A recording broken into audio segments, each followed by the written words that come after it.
তুমি আজকে ধৈর্য ধরে রিসার্চটা করতে করতে করতে একদিন তোমার সফলতার আলো গোটা পৃথিবীতে ছড়িয়ে পড়বে। বর্তমানে আমাদের ইয়াং জেনারেশনের একটা কমন সমস্যা, সেটা হচ্ছে আমরা লাইফে ধৈর্য ধরতে পারি না। লাইফে আমরা শর্টকাট চাই।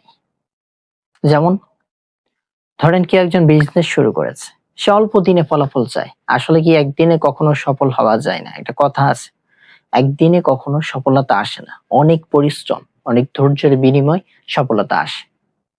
আগে মানুষ ইউটিউবে লং ভিডিও দেখতো, এখন মানুষ বেশি রিলস দেখে, শর্ট দেখে।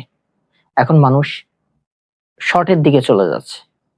বর্তমান পৃথিবীটা শর্টকাটের দিকে চলে যাচ্ছে।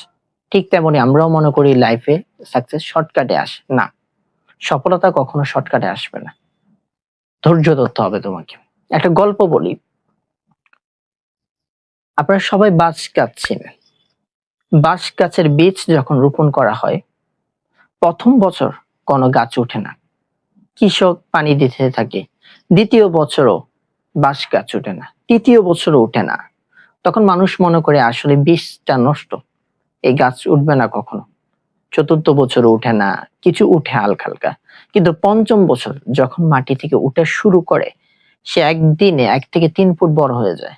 কয়েক সপ্তাহে সে 20 থেকে 50 ফুট বড় হয়ে যায়। এর কারণ কি জানেন? সে বাকি 4 বছর মাটির মধ্যে শক্তিশালী করে শিকড় গজাইছে। আর যখনই উঠা শুরু করেছে, একদিনে সে অনেক বিশাল হয়ে যায়। ঠিক তেমনি তুমি আজকে ধৈর্য ধরে রিসার্চটা করতে করতে করতে একদিন তোমার সফলতার আলো গোটা পৃথিবীতে ছড়িয়ে পড়বে। কিন্তু তোমাকে একটা জিনিস করতে হবে, সেটা ধৈর্য ধরে এগিয়ে যেতে হবে। ব্যর্থতা আসবে, ফেল হবা, অনেক মানুষ তোমার সমালোচনা করবে, অনেকে তোমাকে সাপোর্ট করবে, কিন্তু সবকিছু সহ্য করে ধৈর্য ধরে এগিয়ে যেতে হবে তোমাকে।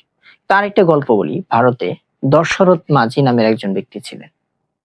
সে পাহাড় কেটে 22 বছর ধরে পাহাড় কেটে রাস্তা বানিয়েছে। সামান্য পাহাড় দিয়ে যাওয়ার সময় তার স্ত্রী অ্যাক্সিডেন্ট হয়েছে, মারা গিয়েছে। এই পাহাড়ের রাস্তা না থাকার কারণে সে হসপিটালে নিতে পারেনি স্ত্রীকে। তখন সে তার মাথায় একটা জিনিস ঢুকে গিয়েছে, কেন এই পাহাড়ের কারণে আমার স্ত্রীকে আমি হসপিটাল নিতে পারিনি? আমার মতো কষ্ট যেন অন্য কেউ না করতে হয়। এজন্য তিনি কি করলেন? পাহাড় কাটা শুরু করলেন। অনেক বিশাল পাহাড় একটা কাছে নিয়ে আর একটা ওড়া নিয়ে কাটা শুরু করলেন। কেউ তাকে সাপোর্ট করে নাই। সবাই বলতেছে দশরথ মাঝি পাগল হয়ে গেছে। সে 22 বছর ধরে সংগ্রাম করার পরে সে বিশাল একটা রাস্তা বানিয়ে ফেলছে। তখন সবাই তাকে সাপোর্ট করা শুরু করলো। যখন মানুষ তাকে বলা শুরু করলো তোমার দ্বারা হবে না, কিন্তু সে তখন ধৈর্য ধরেছে, চেষ্টা করেছে। তারপরে 22 বছর পর সে ফলাফল পেয়েছে। আজকে তার নাম ভারতের ইতিহাসে দেখা যায়।